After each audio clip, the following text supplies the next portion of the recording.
요즘은 우리가 코로나 팬데믹으로 인해서 참 갈 수 있는 장소가 많이 제한되었습니다. 제가 목사가 되고 나서 가장 많이 간 장소가 어딜까 한번 생각해 봤습니다. 여러분 어딜 것 같습니까? 가장 많이 간 장소가 제가 세어보았더니 압도적으로 장례식장이 1위였습니다. 교구 목사로 10년 넘게 사역하면서 참 많은 성도들의 장례 그리고 그 가족들 또 부모님들의 장례를 치르게 됐습니다. 그 많은 장례식 가운데에도 특별히 기억에 남는 장례식이 있습니다. 8년 전쯤입니다. 이화여대에 다니던 한 여자아이의 장례를 치른 적이 있습니다. 참 똑똑한 아이였고 부모님의 기대를 한 몸에 받던 아이였습니다.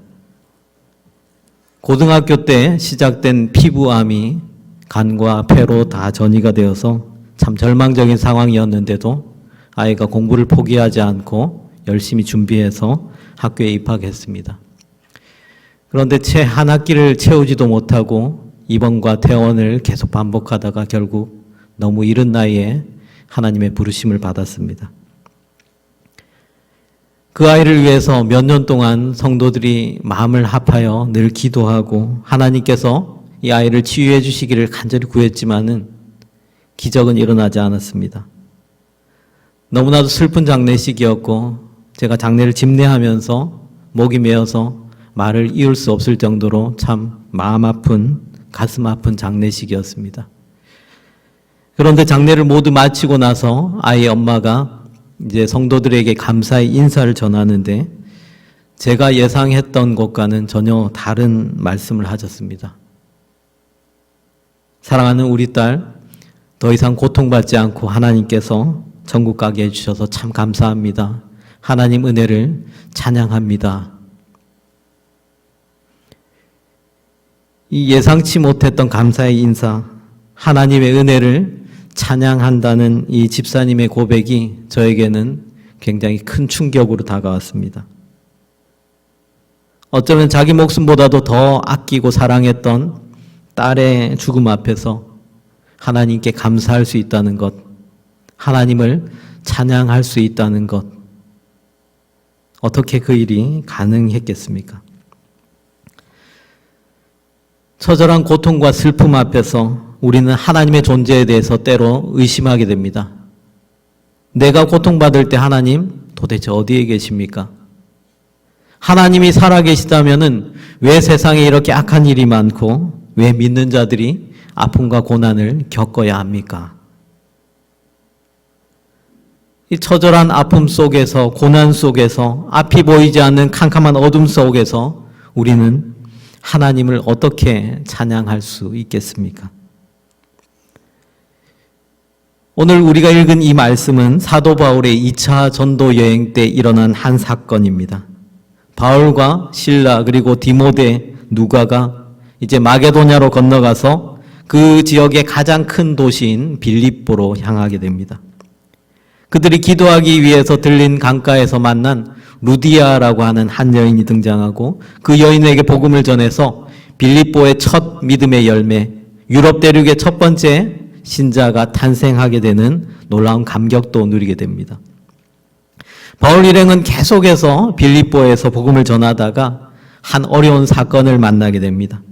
바로 오늘 우리가 읽은 이 말씀, 귀신 들린 여종 하나가 바울 일행을 계속해서 쫓아다니면서 이 사람들은 지극히 높으신 하나님의 종이다. 구원의 길을 너에게 전하는 자다라고 계속 따라다니면서 소리를 질렀다는 것입니다. 이것이 여러 날 동안 반복되니까는 바울도 참을 수가 없어서 그 여자에게 들어와 있던 귀신을 쫓아내버립니다. 그런데 이 여종은 귀신의 힘을 빌어서 점을 치는 여자였기 때문에 그 여종의 주인들이, 즉 돈을 벌 수 없게 된 주인들이 이제 바울 일행을 관원들에게 고발하는 사건이 일어나게 되는 것입니다. 이제 바울 일행은 성을 요란하게 하고 나쁜 풍속을 전한다라는 죄목으로 고발을 당합니다. 당시 로마는 전 세계를 이제 정복해서 거대한 제국을 이루어가는 그러한 시간이었습니다. 그렇기 때문에 로마가 가장 신경을 썼던 부분 가운데 하나는 사회 질서였습니다. 다른 어떤 범죄보다도 사회 질서를 어지럽히는 행위에 대해서는 가차없이 큰 처벌을 하게 됐는데 바로 바울과 실라가 받은 처벌이 바로 그 사회 질서를 어지럽힌다라는 그 죄목에 해당하는 것이었습니다. 성경에서는 관원들이 바울과 실라의 옷을 벗기고 매로 치라고 명령했다, 그렇게 나와 있습니다. 여러분, 옷을 입고 맞는 것도 참 아픈 매인데 옷을 벗기고 그 매를 친다는 것을 한번 상상해 보십시오. 아마 살점이 찢어지고 피가 튀는 처절한 상황이었을 것입니다. 얼마나 많이 맞았던지 이 성경에도 보면 많이 친 후에라고 그렇게 기록되어 있습니다. 실제로 사도 바울은 이런 태장을 3번이나 맞았다라고 성경에서 고백하고 있고요. 유대인 형벌에서 말하는 40의 하나 감한 매를 여러 번 맞았다고 고백한 적도 있습니다. 어쨌든 바울과 실라는 이렇게 억울하게 매를 맞고 감옥에 갇히게 됩니다. 그런데 이렇게 매를 맞고 깊은 감옥에 갇힌 바울과 실라가 하나님께 기도하고 찬송했을 때 놀라운 일들이 일어났다라고 성경은 말씀하고 있습니다. 큰 지진이 일어났고 옥터가 움직이고 모든 사람의 매인 것이 다 벗어졌다라고 말합니다. 찬송이 기적을 일으킨 것이죠. 놀라운 일들이 일어났습니다. 사랑하는 성도 여러분, 찬송에는 권능이 있습니다. 찬송에는 치유의 능력이 있습니다. 찬송할 때 우리 앞에 놓인 어려움들이 해결받는 일들이 일어나게 될 것입니다. 오늘 우리에게 주신 이 말씀을 통해서 우리가 정말 찬양할 수 없는 그때에 하나님을 찬양해야 할 이유를 발견하게 됩니다. 첫 번째로 찬양은 우리 인간 존재의 목적이기 때문에 그렇습니다. 여러분, 무슨 물건이든지 그 물건을 만든 분명한 목적이 있습니다. 펜은 글씨를 쓰기 위해서 만들었습니다. 시계는 시간을 알려주기 위해 만들었습니다. 악기들은 아름다운 연주를 하기 위해 만든 것입니다. 다 만든 그 자체의 목적들이 있습니다. 그렇다면 하나님께서 만드신 최고의 걸작품, 하나님의 형상을 따라 인간을 지으신 이유가 무엇입니까?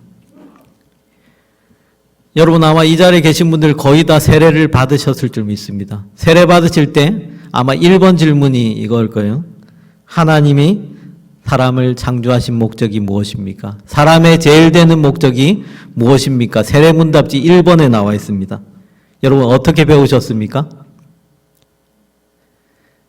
거기에 나오는 정답은 이렇습니다. 하나님을 영화롭게 하고 영원토록 그를 즐거워하는 것입니다. 이것이 문답서에 나와 있는 정답입니다.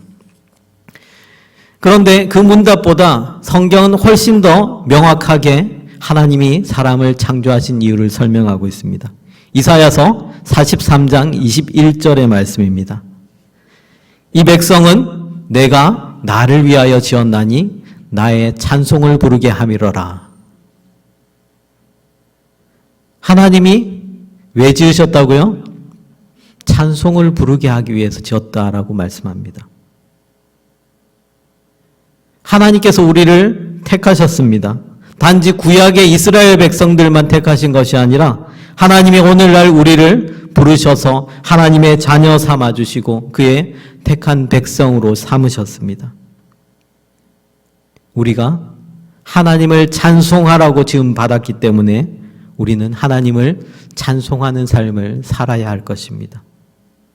더군다나 우리가 어떤 상황 속에서도 하나님을 찬양할 수 있는 이유는 우리의 삶의 주인이 하나님이시기 때문입니다. 우리가 찬양 드린다는 것의 의미는 내 삶 속에서 하나님의 주권을 인정한다는 것입니다. 영어로 예배를 worship이라고 합니다. 이 단어가 원래 worth라고 하는 그 단어에서 파생되어 나온 단어입니다. worth가 어떤 뜻이냐면은 가치 있는, 합당한, 마땅한 이런 의미를 가지고 있습니다. 즉 예배란 내가 하나님이 창조하신 피조물이라는 것을 깨닫고 나를 지으신 하나님이 나의 주인 되십니다라는 것을 인정하는 것이 바로 예배입니다. 그것을 하나님께 올려드리는 시간이 바로 예배의 시간입니다. 예배 가운데 예수 그리스도께서 나의 삶의 주인이십니다. 주님만이 내 삶의 전부가 되십니다. 주님만이 영광 받으시기에 합당하신 분이십니다. 이것을 고백하는 행위가 바로 찬양, 찬송입니다. 찬양 드리기 위해 지어진 우리 모두가 주님을 찬양하며 주님 한 분만으로 기뻐할 수 있는 저와 여러분 되시기를 간절히 바랍니다. 두 번째로 우리가 찬양해야 할 이유는 찬송할 때 하나님의 권능이 나타나기 때문입니다. 본문 25절의 말씀은 이렇게 말씀하고 있습니다. 한밤중에 바울과 실라가 기도하고 하나님을 찬송하며 죄수들이 듣더라라고 했습니다. 처음에 바울과 실라는 기도했습니다. 그리고 찬송을 불렀습니다. 그런데 그 광경을 아마 여러분들 머리로 한번 상상해 보십시오. 아주 가관이었을 것입니다. 이미 초죽음이 될 만큼 많은 매를 맞았습니다. 맞은 것도 모자라서 감옥에 갇힙니다. 그런데 오늘 성경에 보면 깊은 감옥에 갇혔다라는 표현을 하고 있습니다. 당시에 로마가 세 종류의 감옥을 운영을 했다고 합니다. 그 첫 번째는 잡범들이 들어가는 감옥이 있는데 그 감옥을 가리켜서 코모리어라고 불렀다고 합니다. 일반적인 죄수들이 들어가는 곳입니다. 두 번째는 그것보다도 조금 더 중형을 받은 죄수들이 들어가는 감옥이 있었는데 이 감옥을 인테리어라고 불렀습니다. 마지막으로 죄수들을 지하에다가 굴을 파서 잡아넣는 아주 깊은 감옥이 있었는데 그 감옥을 가리켜서 플리아노이라고 했습니다. 하옥, 가장 깊은 감옥이란 의미입니다. 중범죄자들이나 사형수들을 주로 잡아넣는 감옥인데 바울과 실라가 갇힌 감옥이 하필이면 이 하옥, 가장 깊은 감옥이었습니다. 또한 말씀에는 두 사람의 발을 착고에 채웠다라고 했습니다. 이 착고라는 것은 길다란 세막대기 사이에 사람의 발을 끼우고 발을 찢어서 움직이지 못하게 만든 것을 이제 착고라고 합니다. 이 세막대기에 다리를 끼우고 일어설 수 없게끔 만드는, 말하자면 아주 흉측한 모습으로 매를 맞고 누워서 기어다녀야 하는 이 사도 바울 그리고 실라가 큰 소리로 기도하고 찬송을 불렀다는 것은 참 다른 사람 보기에 있어서 너무나도 흉측한 모습이었을 것입니다. 아마 그 감옥에 갇힌 사람들 그리고 간수들은 바울과 실라를 미친놈들이라고 욕했을지도 모릅니다. 그럼에도 불구하고 그들은 하나님께 기도하며 하나님을 찬송했습니다. 이 바울이 이때의 상황을 가리켜 회상하면서 고린도후서에 남긴 기록이 이런 기록이 있습니다. 고린도후서 1장 8절에서 9절의 말씀입니다.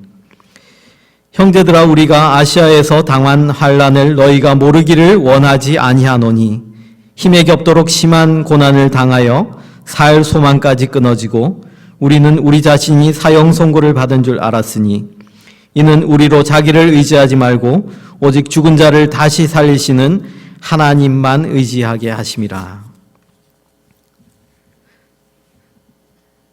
지금 바울은 살 소망이 끊어지는 위기를 맞고 있습니다. 하루 종일 매를 맞고 가장 깊은 감옥에 갇혀서 지금 다리를 찢어서 착고에 묶여있는 그 상황이라면은 여러분 입에서 어떤 말이 나와야 정상이겠습니까? 통곡이 나오고 불평과 원망과 신세 한탄이 나와야 정상이지 않겠습니까? 물론 이런 상황에서 우리 기도할 수 있습니다.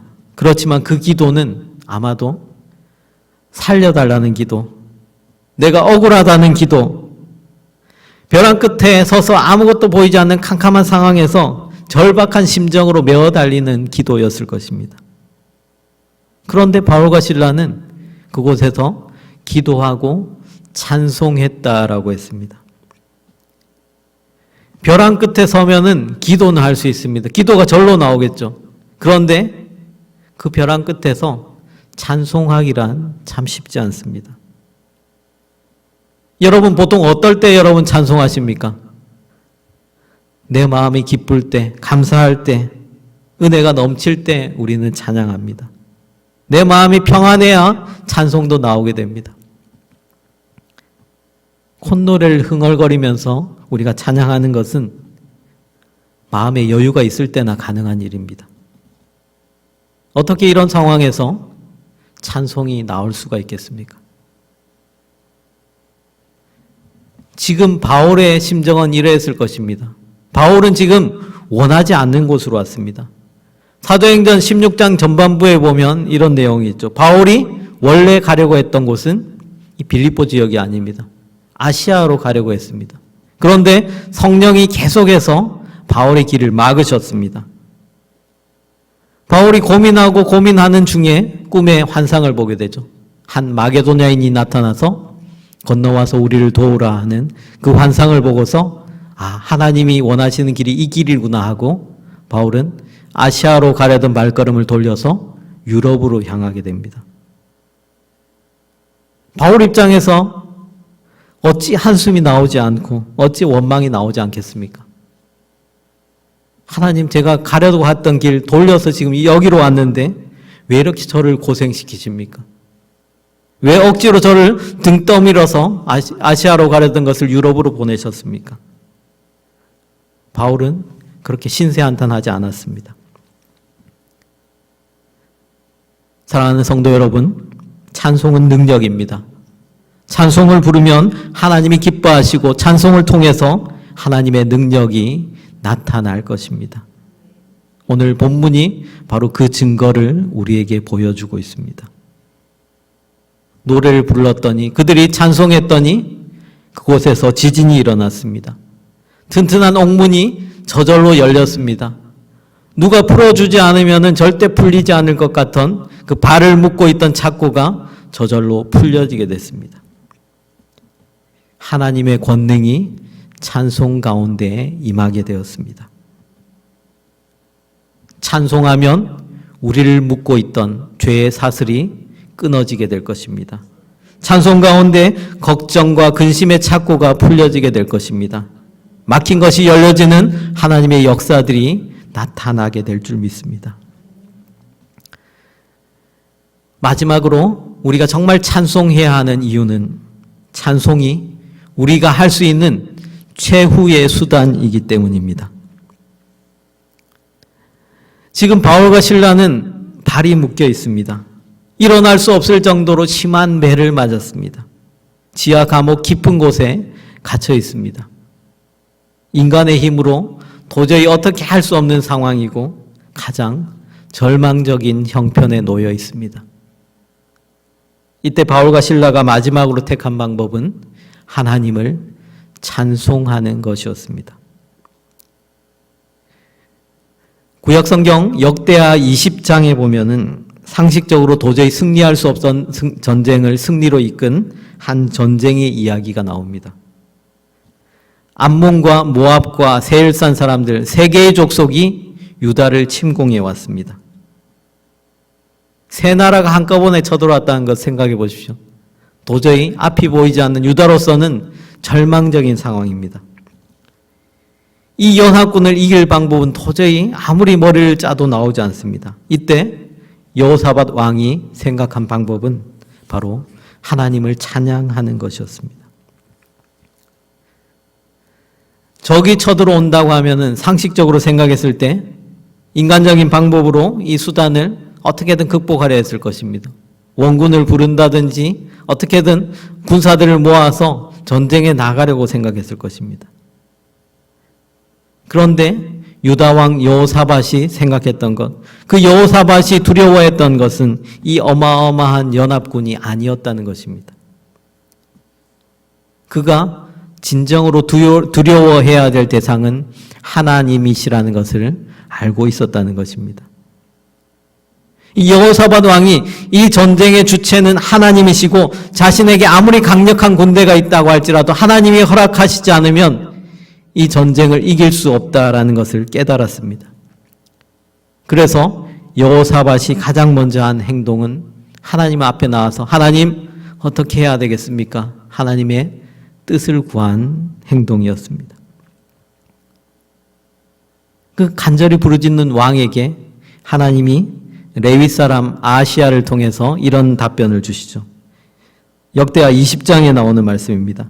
이 전쟁은 너희에게 속한 것이 아니요 하나님께 속한 것이라. 이 전쟁에서 너희가 싸울 것이 없나니 대열을 이루고 서서 너희와 함께한 여호와가 구원하시는 것을 보라라고 말씀하십니다. 하나님은 유다 사람들에게 적군들이 올라오는 것으로 너희가 내려가라라고 명령하십니다. 군대를 모아서 가는 것도 아니고 전략과 전술을 짜서 내려가는 것도 아닌 그저 적들이 오는 곳으로 너희가 내려가라라고만 명령하셨습니다. 인간적인 생각으로 생각했을 때 너무나도 무모한 방법입니다. 믿음 없는 자들의 눈으로 봤을 때는 어떻게 저렇게 무식할 수가 있을까? 어떻게 저렇게 용감할 수가 있을까라고 생각했을 것입니다.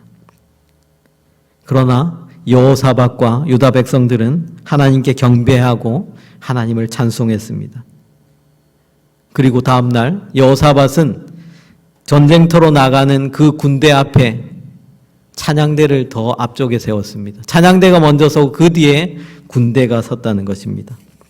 성경은 그 모습을 이렇게 묘사하고 있습니다. 역대하 20장 22절에서 23절의 말씀입니다.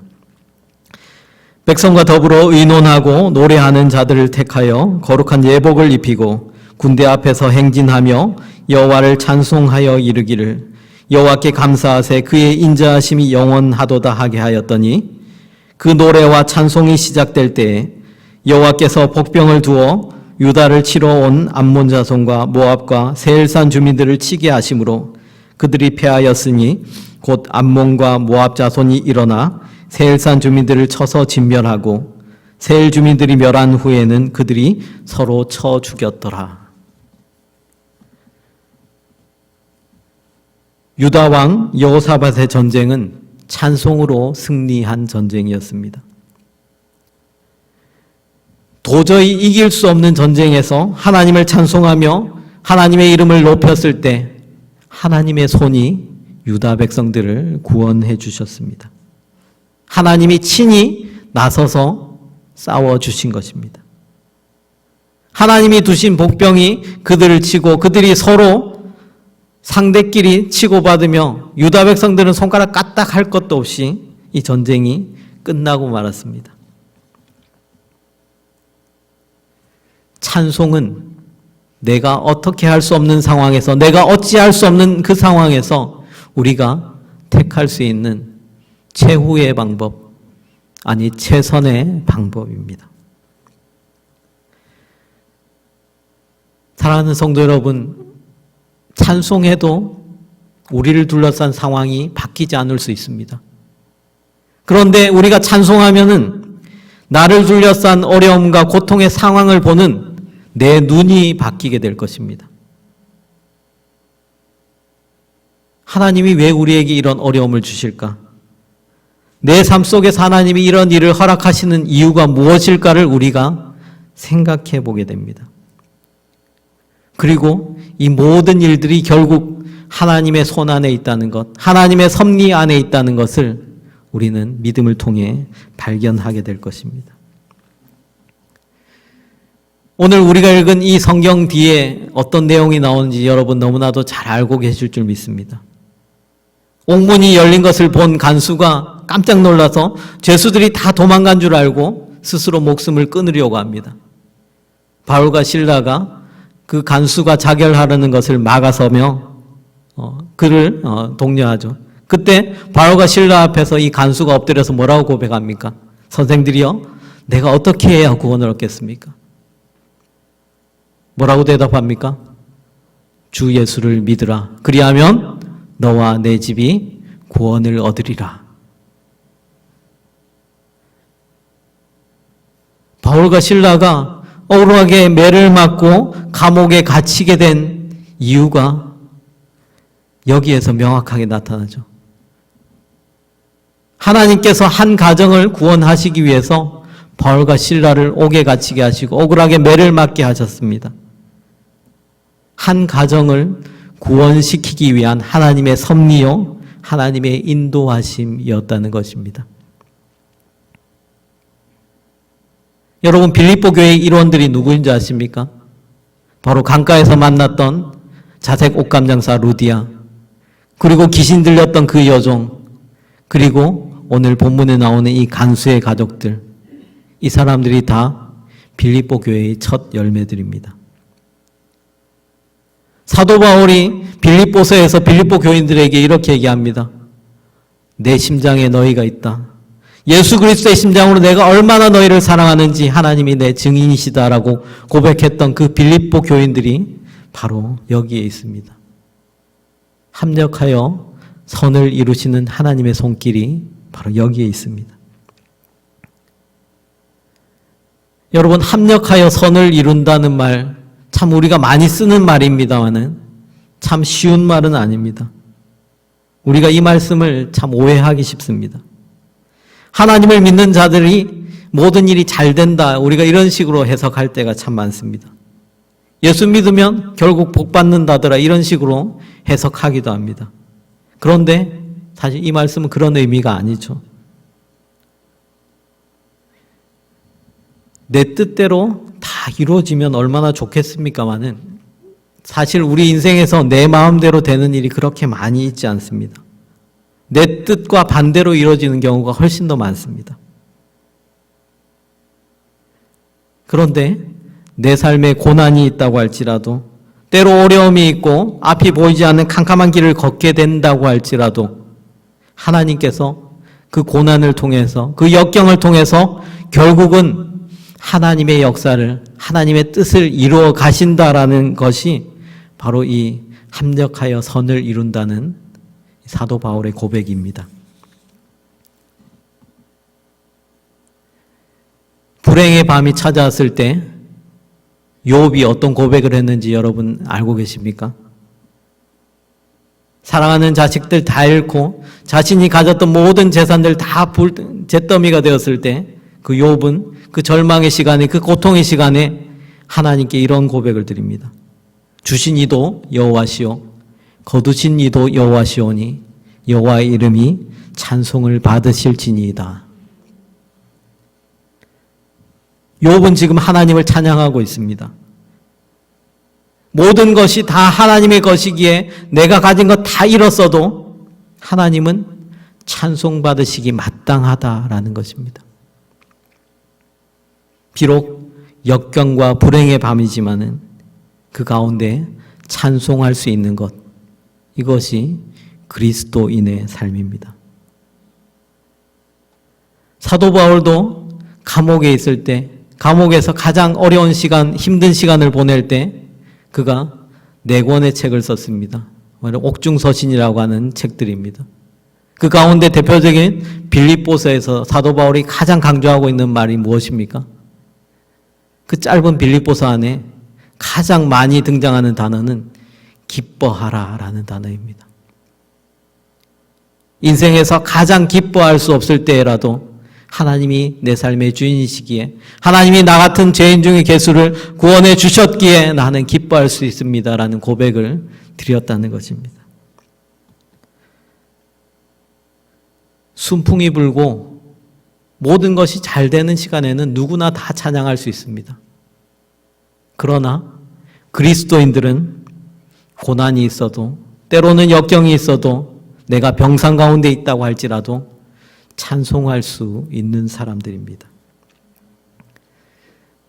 바울과 실라가 드린 찬양도 그렇습니다. 열악한 상황이고 감옥의 깊은 곳에 갇혀 있지만은 그들이 찬송할 수 있었던 비결은 하나님이 선하신 분이심을, 하나님이 이 모든 상황을 이끌고 가시고 합력하여 선을 이루실 것을 분명히 믿었기 때문입니다. 그들이 매를 맞고 옥에 갇히고 그러한 모든 사건들을 통해서 반드시 주의 복음이 전해지고 그들을 가장 선하고 합당한 길로 인도하시는 분이 바로 우리 주님이시다라는 사실을 그들이 분명히 알았기 때문입니다. 19세기 말에 미국의 대붕운동이 일어났습니다. 그때 복음가수로 활동했던 사람 가운데 아이라 생키라는 분이 있습니다. 그는 미국 남북전쟁이 한창이던 1862년에 16살의 어린 나이로 군대에 입대했습니다. 북군의 병사로 입대했습니다. 생키가 메릴랜드 주에서 보초를 서던 어느 날 밤이었습니다. 북군 진영으로 남군 병사 하나가 침투해 왔습니다. 그리고 보초를 서던 그에게 총을 겨누었습니다. 콧노래를 부르며 보초를 서던 그 생키가 완전히 그 자리에서 얼어붙어 버렸습니다. 다리가 후들거리고 곧 그 자리에 주저앉을 것 같았습니다. 그런데 그는 그 순간 자신이 흥얼거리고 있던 그 찬송을 더 크게 불렀습니다. 선한 목자 되신 우리 주 항상 인도하소서. 선한 목자 구세주여 항상 인도하소서.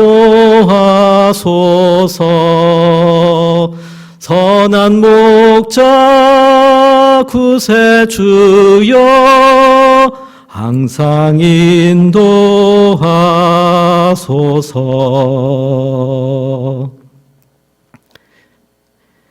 그런데 이 총구를 겨누고 있던 그 남군 병사가 무슨 생각이었는지 총구를 내리고 급히 사라져 버렸습니다.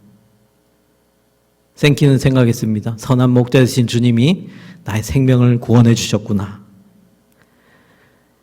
남북전쟁이 모두 끝나고 나서 생키는 아주 훌륭한 전도의 동력자를 만나게 됩니다. 바로 유명한 부흥사였던 D.L. 무디입니다. 무디와 생키가 파트너가 되어서 전국을 순회하면서 전도 집회를 열었습니다. 생키가 먼저 찬양을 해서 청중들의 마음을 열면 그때 무디는 불같은 복음을 청중들에게 전했습니다. 많은 사람들이 회심하고 죽게 돌아오는 놀라운 역사들이 나타났습니다.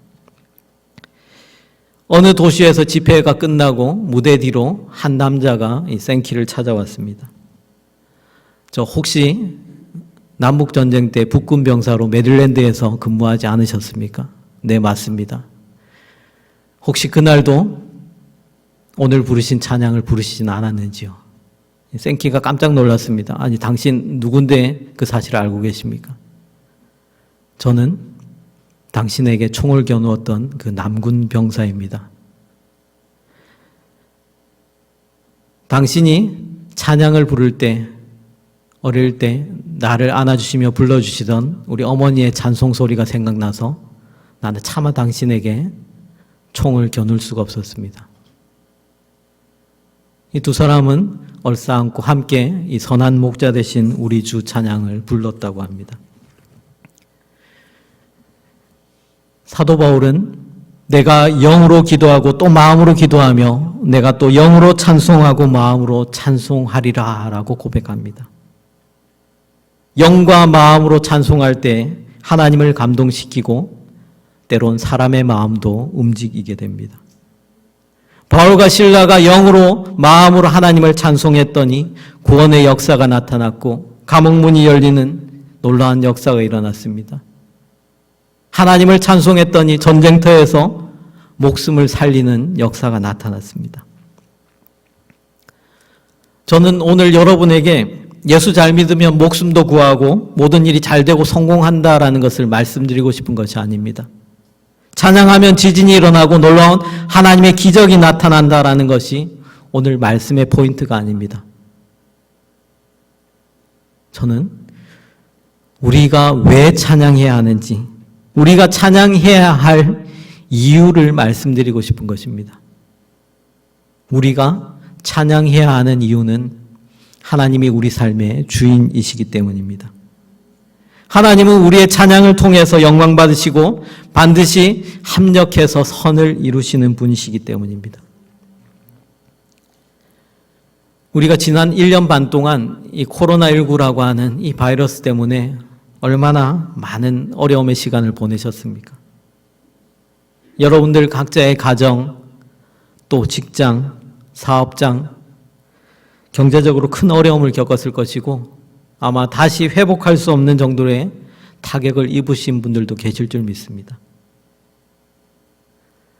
제가 이 뉴라이프 교회의 사정을 다 알지는 못하지만은 아마 이 교회도 목회자가 바뀌고 또 여러 가지 과정에서 교인들이 서로 상처받기도 하고 갈라지는 아픔을 겪으셨을 줄 압니다. 우리는 사실 작은 일에도 상처받고 주저앉고 넘어질 수밖에 없는 굉장히 연약한 인생들이죠. 그런데 우리의 연약함에도 불구하고 우리가 가지고 있는 이 고통과 아픔에도 불구하고 우리가 찬양할 수 있는 이유가 바로 우리는 모두 다 하나님의 것이기 때문입니다. 하나님이 우리의 형편과 우리의 사정을 통해서 결국은 하나님의 영광을 드러내실 것이고 우리를 하나님의 복음을 전하기 위한 선한 도구로 사용하실 것을 우리가 분명히 믿기 때문입니다. 우리가 분명히 고백해야 할 것은 이것입니다.